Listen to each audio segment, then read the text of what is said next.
On today's episode of You Asked, do you need HDMI 2.1 for your Blu-ray player? Are Sony smart TVs faster than they used to be? How long should a QLED TV last? Will 2023 TV prices go down even further? And whatever happened to Dual Cell TV tech?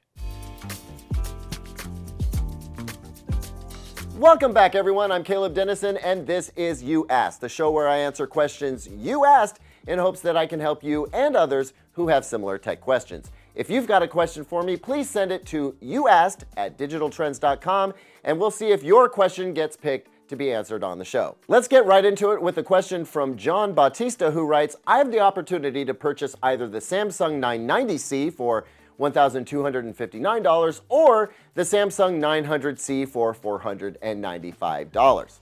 I mean, I already know what I'm going to say here. That price difference of $764 comes down to the satellite speakers that are included and exclusive to the 990C, as the 900C contains the same soundbar and subwoofer as the 990C. You know what, I'm going to stop the email there because it's a little too long and it's got too many numbers in it. The bottom line is the idea is that Johnny could save a ton of money if he bought the satellite speaker separately with a less expensive soundbar, if he's willing to give up two drivers, one in each surround speaker. And the question is, am I really going to miss anything, or should I just go ahead and save the money? So Johnny, I do not think you would miss much, if anything, without having the extra driver in each surround speaker.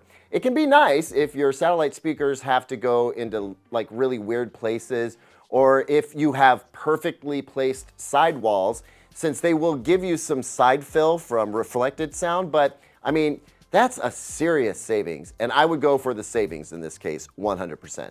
Brad Powick writes, I am looking at upgrading to a new TV, and the devices I will be connecting are a PS5, Xbox Series X, and a Sonos Beam Gen 2. But I also intend to buy a Panasonic DP-UB820GNK 4K Blu-ray player. With most TV brands offering only two HDMI 2.1 ports, with one being reserved as the eARC port, are there any benefits in terms of noticeable picture and sound quality in plugging in a dedicated mid to high-end 4K Blu-ray player like the UB820 into an HDMI 2.1 port instead of a 2.0 port, or do you get everything you need for a 4K Blu-ray player out of a standard HDMI 2.0 port? Thanks, Brad. I'm glad you asked, because this is one of those questions we need to revisit from time to time. Folks, you do not need HDMI 2.1 for your 4K Blu-ray player. Everything that player can do can be passed along at under 18 gigabits per second, which is the max bandwidth for HDMI 2.0. Leave your HDMI 2.1 ports for your next-gen game consoles or high-end gaming PCs. Lee Mize writes, Hi Caleb, I have a Sony A8H 65-inch OLED TV, and the menu responsive is pitiful, especially with the latest Android OS update from summer of 2023. Is there a TV with a built-in menu and smart TV functions that are quick and responsive? Hey Lee, first off, let me just say I am sorry, and I totally understand. I cannot tolerate slow smart TV navigation, and to be honest, the A8H was never a speed demon to begin with, even when it was brand new. For sure, it is probably intolerably sluggish now. I do have encouraging news for you though. Since 2021, Sony has used more powerful chips to run its smart TV OS, and that happens to be when they started running the Google TV Skin over Android, which I much prefer. I use an A95K from 2022 and an A95L from 2023, and they are rocket fast. The A80 series, J, K, and L models, same thing. So if you want to stick with Sony and upgrade, please don't worry that you're going to suffer the same with those newer TVs that you've been dealing with since you got your A8H. You just happened to buy a Sony the last year that they had those slower chips in them, which I complained about a lot in the reviews. But if you like the TV and you're just sick of the sluggishness, you could always buy a Chromecast with Google TV and use that instead. The interface will be familiar to you, and it runs plenty fast. That way, you don't have to replace the whole TV if you don't want to. But, I mean, if you want to, just do it. You have my blessing. Not that you were asking for it. Tim Bryant writes, I thought you might be interested to know I took the plunge and purchased the Samsung S95C. Boy, I am not disappointed. I have side-by-side video clips that compare the two TVs and the difference is staggering. And the shop must have had a rubbish signal because the upscaling is very good. He says, I heard on your latest you asked why you can't possibly respond to everyone. I completely understand. Wasn't really expecting an answer myself. In fact, when I went back and watched some of your older you asked videos, I found the exact answer to the question I had asked. So it might be worth mentioning that others may well find the answer in your back catalog. Love the channel. Keep up the good work. Tim, thank you for sharing your story. And by my sharing the story that you shared, I think we've accomplished letting folks know that an answer to their question may be in a prior episode. Elijah writes, I've had a Sony X900H for a few years now, and I've noticed I'm getting a lot more vignetting in the corners than I used to. Is this normal aging for a TV? Is there a good timeline or lifespan for a TV, or a sweet spot time of ownership for replacement? Hey Elijah, I don't love that your TV's vignetting is getting worse after about 2.5 to 3 years, unless you leave it on for about 10 hours or so a day, like every day. If you do have the TV on for that long, yeah, I'm not shocked. I say that because at our digital trends offices, we run TVs all day long. And of those TVs that had vignetting, it got noticeably worse after about 2 to 3 years.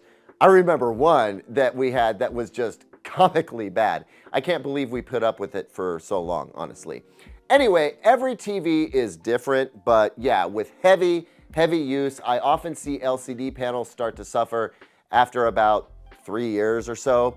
I don't think I can make a call on a sweet spot for lifespan, but I gotta say, I really wish TVs lasted for at least 10,000 hours. If you watch about 5 hours a day, every day, that's about 5 years. If you have it on for 10 hours a day every day, that's about 2.5 years. Weston writes, I'm in the market to upgrade my TCL 55S517 and I'm trying to remain below $2,000. I've been looking at the 77-inch LG C3 and just missed the Amazon sale where this TV dipped just below my budget before shooting back up to $2,500. I'm aiming to remain vigilant on any deals, but don't want to purchase prematurely if prices will drop more significantly once the C4 lineup is available for purchase.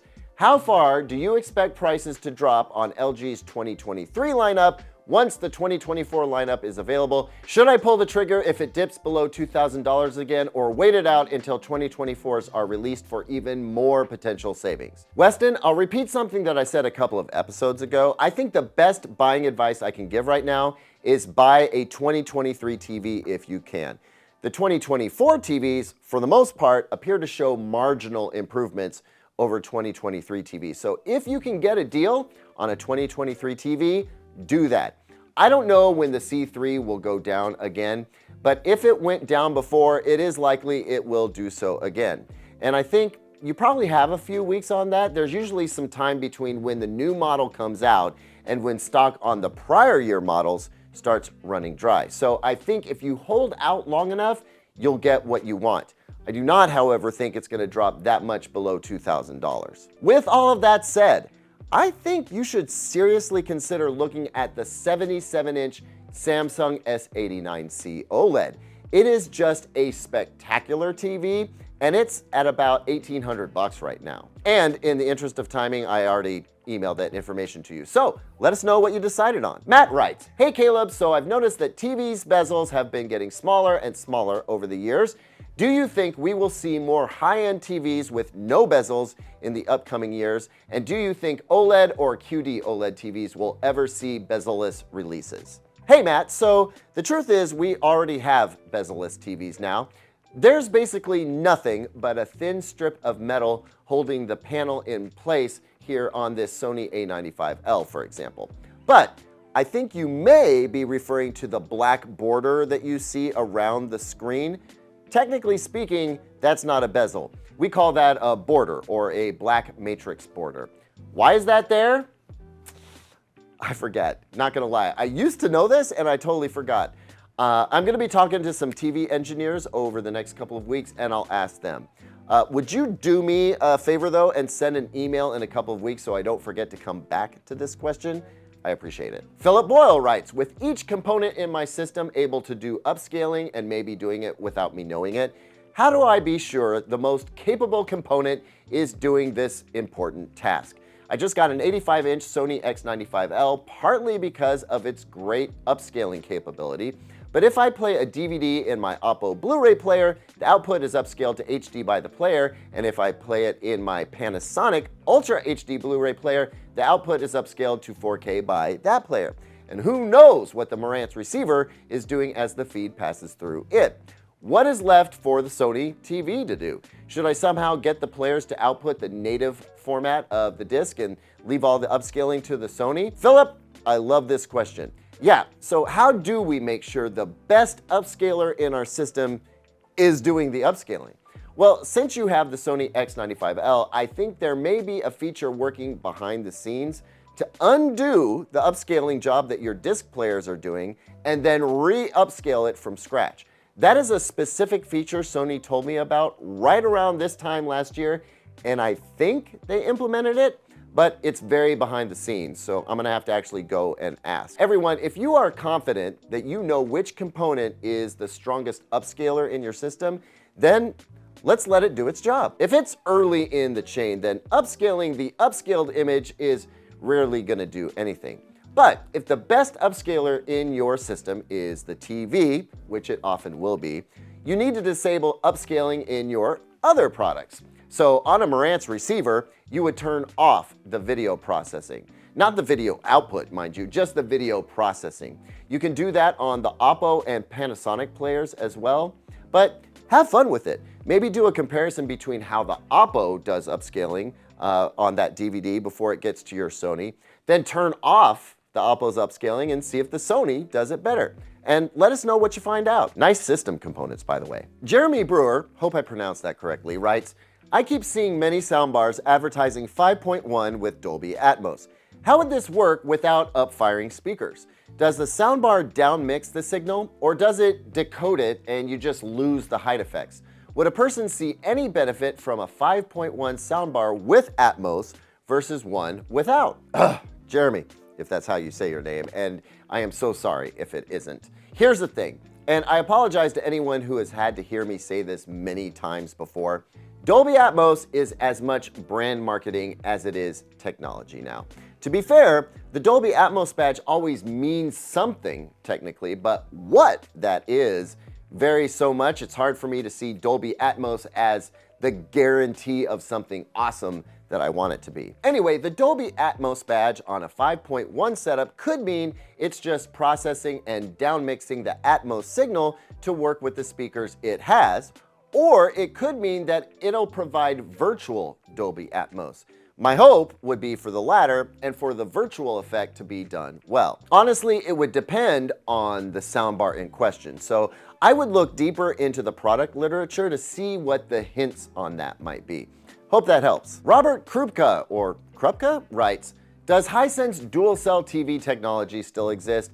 I remember it made an innovative splash, but now I don't hear of it. Yeah, Robert, it made a splash and quickly died. The problem is that it was just a bit too dim in that Hisense TV. I think it was the H9G. It just didn't take off. The thing is, dual cell technology is expensive to do well. The monitors that use well-done dual cell are the sort that Hollywood production pros use, and they cost tens of thousands of dollars. So just not long for the consumer market, I'm afraid. Thanks as always for watching, everyone. What do you think of this week's questions? Let me know down in the comments below. Don't forget to like and subscribe. I'll see you on the next one, and until then, here's 2 other videos I think you might like.